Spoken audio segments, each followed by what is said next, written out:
Having discerned the commutation, it also gives me an understanding of what takes place between the firm, market, and market orientation. Because if you look at it, it's the actor network that constitutes the firm's relationship to the market. And it also constitutes the market, what kind of attributes and qualities that the market is conferred with. Also constituting what is market orientation, the firm's focus and percipience.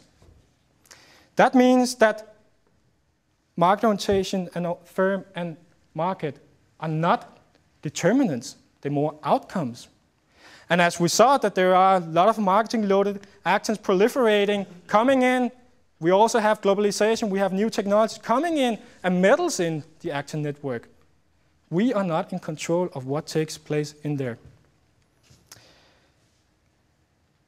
If we are not in control, then the actor network becomes fickle. It becomes capricious, meaning in the sense we don't know what lurks around the corner.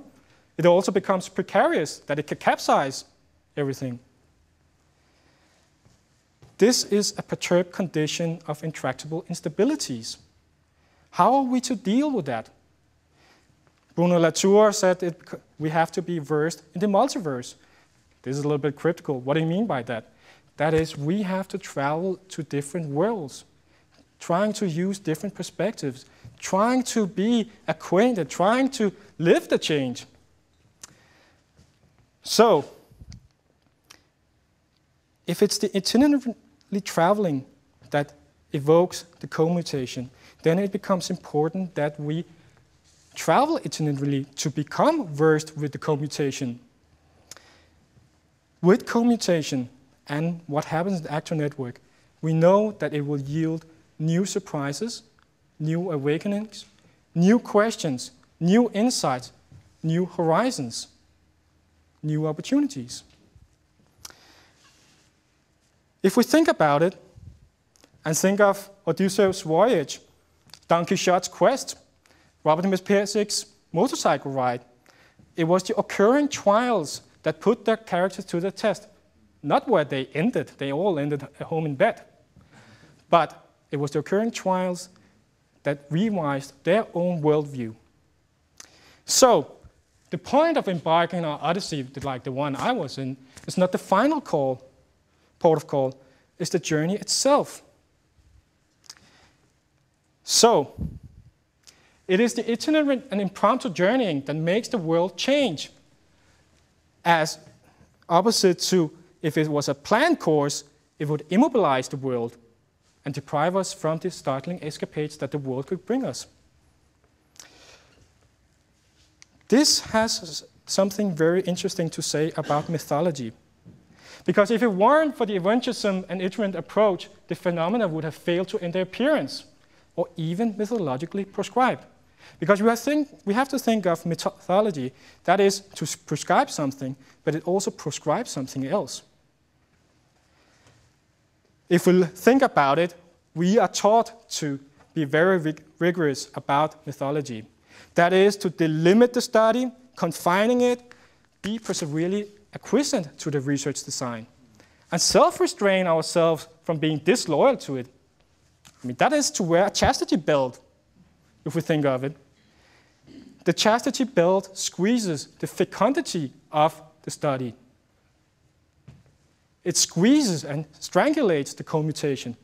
We are taught not to develop the commutation. We are taught to kill it. What's interesting about commutation is that it augments the studied, studier, and studying. It augments the observed, observer, and observing. But Peter, you just said observing. Your dissertation is theoretic. Theoretic in the sense that it's detached from the empiric. How can you talk about this? Am I really reinforcing the distinction between theory and the empiric? What we have seen in dissertation is that theory is full of empiric implications. Theory partakes in the actor network, on equal terms as the human and non-human actions. Not only does theory have empiric consequences, the empiric consequences also have implications for the theory. So am I reinforcing distinction between theory and the empiric? Actually, I would say I'm giving voice to the performative relationship between the two. So, but Peter, you were talking about traveling. If we really look at it, you've only been traveling from the research library to the research desk. That is a very economical and undemanding one. Yes, if we look at it from a physical sense, it's not many steps from I just live around the corner and back and forth here. But if we look at it from an orientational perspective, it suddenly is very different. Because the moment we unfold research library, a vast deepness and multiplicity of theories and contending direction signs appears. So let me ask another question. What is the most challenging? To travel a long distance following one direction sign, or to travel a short distance with many contending direction signs? I chose the ambiguous one, namely the latter one, which I believe represents what practitioners face: a vast market with a lot of contending opportunities. Let's return back to what the hell is market-oriented. If we look at it, the meaning of market orientation was haphazardly thought, then diligently planned. Hence, its meaning is being evoked while probing and trialing. And what really shocked me is that the CEO of the Wolverine case, he never answered what is market orientation. Never. That means that an answer to market orientation was not a prerequisite for increasing performance. Such realization moves the attention away from what it is to what the search for understanding itself does. And what does this have a consequence of? A lesson we are to pay is that a premeditated rigor methodology or methodological approach or thorough strategy is not a prerequisite of new insight. It's a process of questioning that elicits performance. Questioning. Questioning prevails answers. It is the questioning that induces us to learn and to innovate. Questioning amends the organization acuity and wide span for us to travel in uncharted territory. That is, if we want to do something new, we have to travel in uncharted territories. And organizations must become itinerantly well-traveled. Itinerancy of disparate trials widens the span and augments the percipience.